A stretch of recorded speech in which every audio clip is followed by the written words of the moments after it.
Poliisi eyiriddwa Katonga okutangira bannakibiina kya FDC okukungaanirayo okutuuza Tabamiruka w'ekibiina ng'ate kkooti yali ebawera. Tabamiruka ono yabadde wa kubeera busaabala kyokka n'ayimirizibwa kkooti, naye abaasooseeyo abagenze nga balowooza gy'ali baasoose kutimpulwa mizibu okubatangira era bagenze okutuuka e Katonga gye babadde balina okukungaanira ng'abamu batonnya musaayi nga n'abalala engoye ziyuziddwa.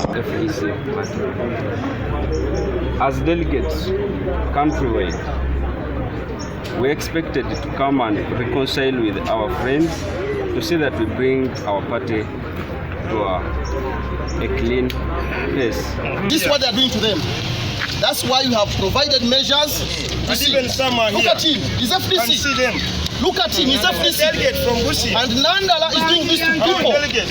He's a delegate from Busia. Look at them. Look at them. Wabula kino tekirobedde bannakibiina kya FDC ab'ekiwayi kya Besigye okusisinkana okusalirawo ekibiina kyabwe. Bannakibiina oba bayita abakiise babadde bakungaanidde mu kifo kino okuviira ddala ku nkya era zibadde ziwera ssaawa nga 4 ne Dr. Kiza Besigye n'atuuka okubeegattako era n'ayanirizibwa wakati mu nduulu.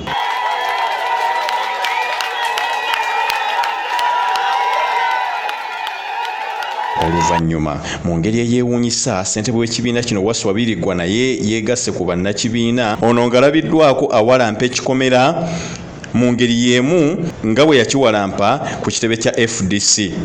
Ono yeegasse ku bakungu abalala ababadde bakuŋŋaanye edda. Mu bano mubaddemu omumyuka wa ssentebe w'ekibiina kino mu Buganda Erias Lukwago n'abakungu abalala.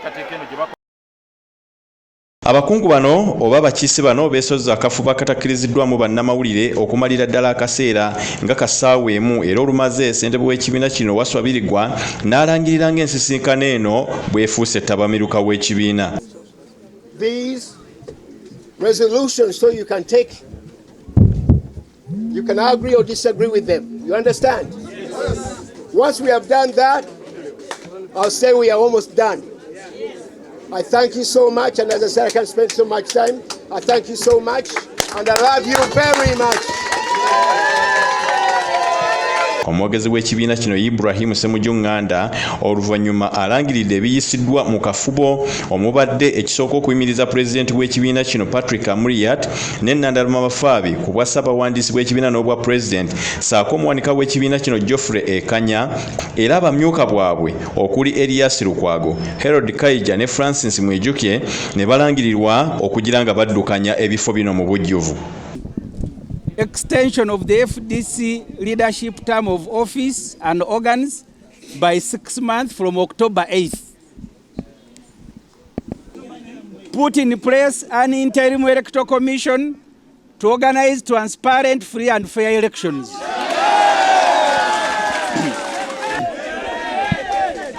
The third proposal, suspend from leadership of the party the following. First, Party President Engineer Amuriat. Two, please listen, to the Secretary General Honorable Nandala Mafabi. 3, the Treasurer General Honorable Ekanya. Proposal number 4, during this suspension, their deputies, i.e., the Honorable Erias Lukwago is the Deputy President, the Honorable Francis Mwijukye, Deputy Treasurer General, Honorable Harold Kaija, who is the Deputy Secretary General, will perform the deputies of these offices.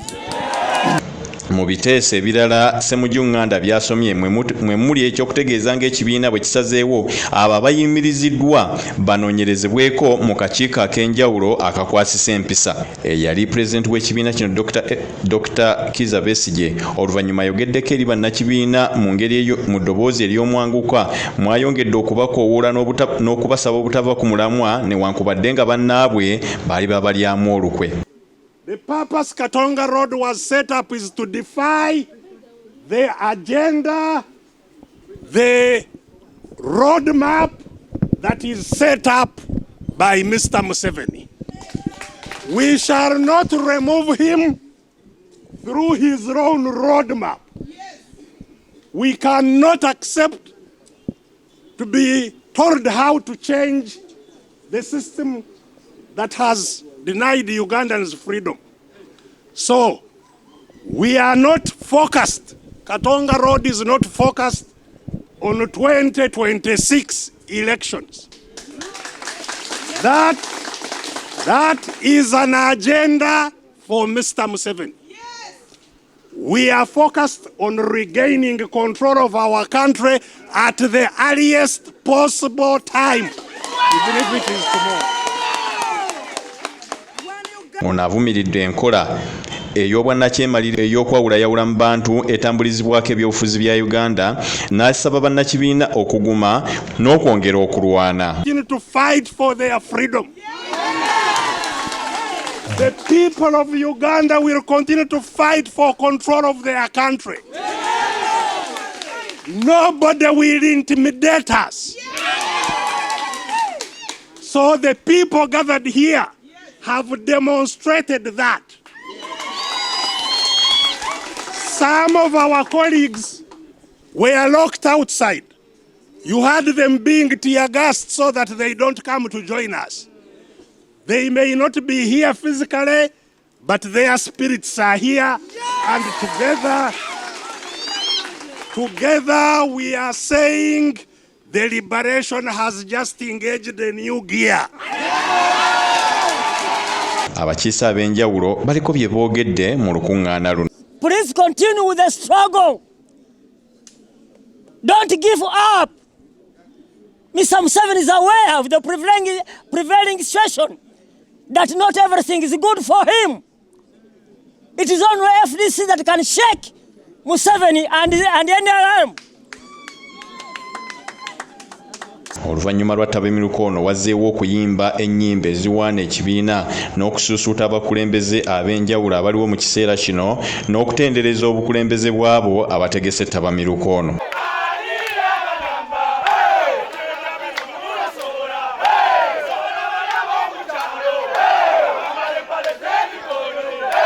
Kinajjukirwa nti kkooti gye buvuddeko yayimiriza olukungaana lwa FDC olwaleero okutuula e Busaabala oluvannyuma lw'ekiwayi kya Nandalama Fabio okwekubira enduulu mu kkooti, nga kati ekyebuuzibwa ky'ekibiina kino kye kizzaako oluvannyuma lw'ekiwayi kya Mafabio ate nakyo okulaalika okutuuza Tabamiruka waakyo omwezi ogujja.